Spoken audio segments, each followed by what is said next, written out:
Hey guys, I'm back with part 2. I needed to give myself some time because I was having writer's block lol. I'm back though and ready to make more content. Enjoy my lovelies. Atsumu turned off his phone. Scared to reply. Is this guy a stalker or something? Atsumu ordered takeout and decided to watch a movie. It was Saturday after all. His phone was silent for a long while. He was surprised the mystery person hadn't texted him anything else, but then again he didn't seem like the type to be so worked up about it either.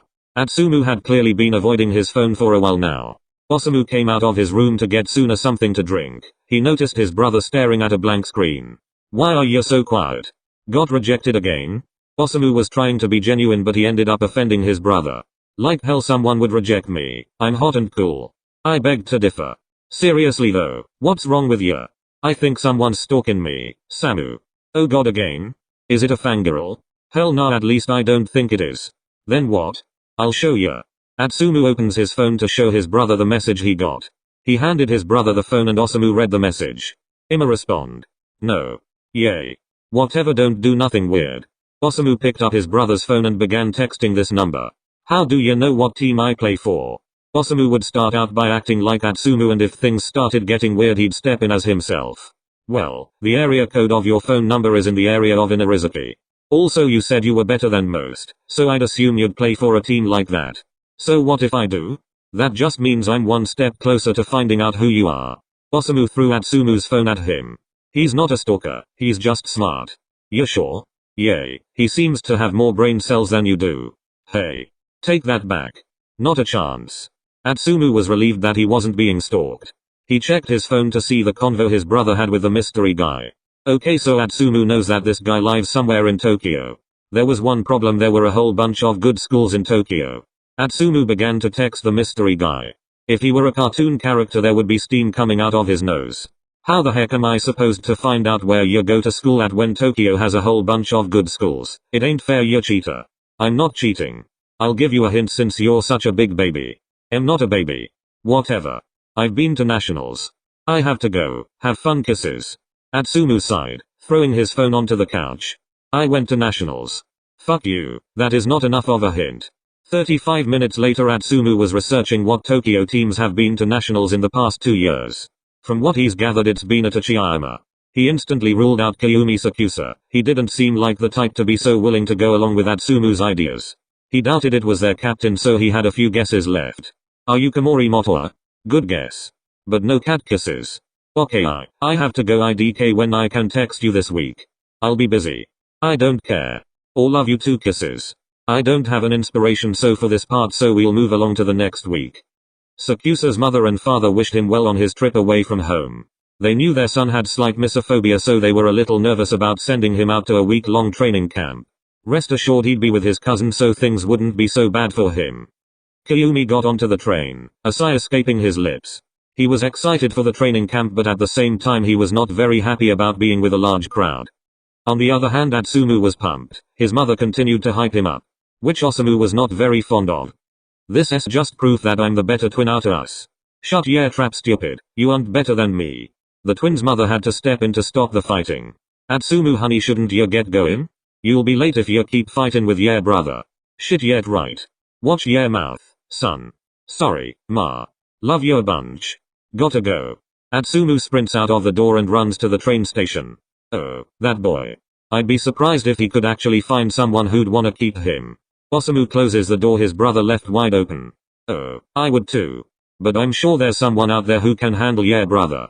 I doubt it, but time will tell. The fake blonde was trying to catch his breath as he barely made it on time for the train. The ride was probably about an hour tops. Atsumu took his earbuds out of his pocket and shoved them into his ears. He started listening to music as the train took off. Tokyo, here I come. An hour later, Atsumu heard his stop being called over the intercom. He got off of the train as quickly as he could.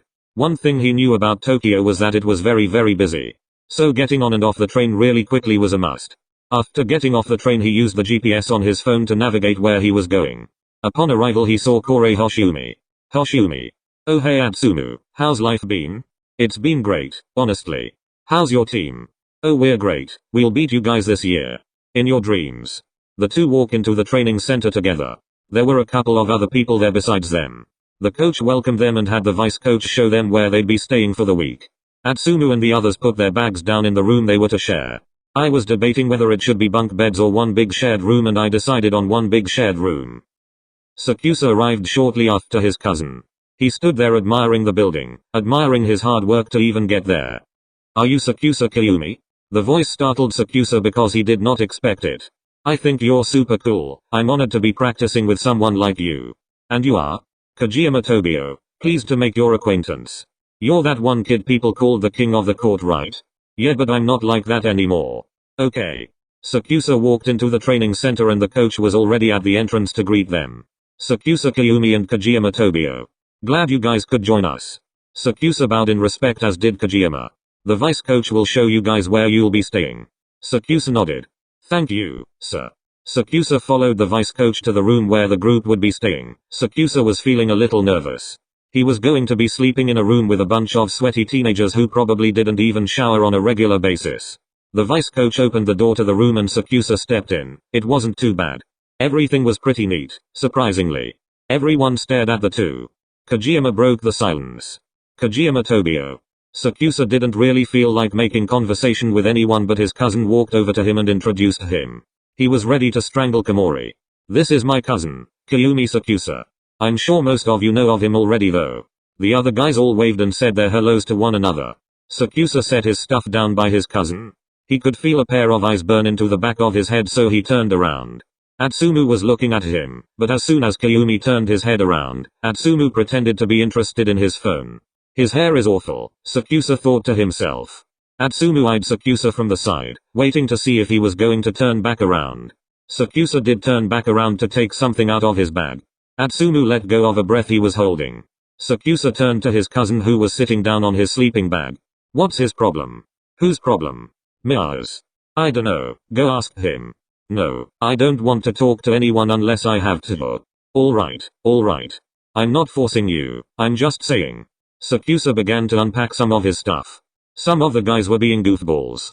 They started rating how hot singers were and whatnot. Then they shifted over to Atsumu, asking him if he could hook them up with some of his fangirls. It wouldn't surprise SakuAtsu if Atsumu said yes. "Now fellas, we're here to play volleyball. Not to hook up with chicks." They all booed him, but he didn't care. That's what made him somewhat admirable. He took criticism well. For the most part. Osamu's an exception. Honestly, I thought he'd give them what they wanted. I did too. I guess he's got at least a little bit of dignity. The coach came in telling them it was time to get started. Now that everyone was there, they all walked together to the gym. "Alright everyone, let's start with some stretches." Everyone responded with an okay. Atsumu. "How about you lead stretches?" "Of course, sir." "Alright everyone, count. 1. The boys did their stretches, and Atsumu's eyes were mostly on Kiyumi. "Alright, good job everyone." Atsumu had some experience with leading stretches and whatnot. If Kita had something to do, he would leave Atsumu, Eren, or Omimi in charge of a certain part of practice. Yes, I've played volleyball for a team, but this is a romance story and IDK how to write VB scenes, so I'ma just skip it. The first day of practice was finally over. The boys were all sweaty and out of breath. "Good job today, guys. We'll pick up again tomorrow at 8:30 AM, so be prepared. Lights out at 10:30 PM, got it?" "Yes sir." SakuAtsu was the first to exit upon being dismissed. Atsumu walked over to Komori, resting an arm on his shoulder like they've known each other for years. "What's up with him? He's got a thing for not liking germs." "Ah, so that's why he's always wearing that mask?" Well, you wanna get some food? Before it's all gone." "Okay, let's go." Atsumu and Komori make their way to the cafeteria where dinner was being served. "So you said your cousin has a thing with germs. Where is he now? Does he not wanna eat?"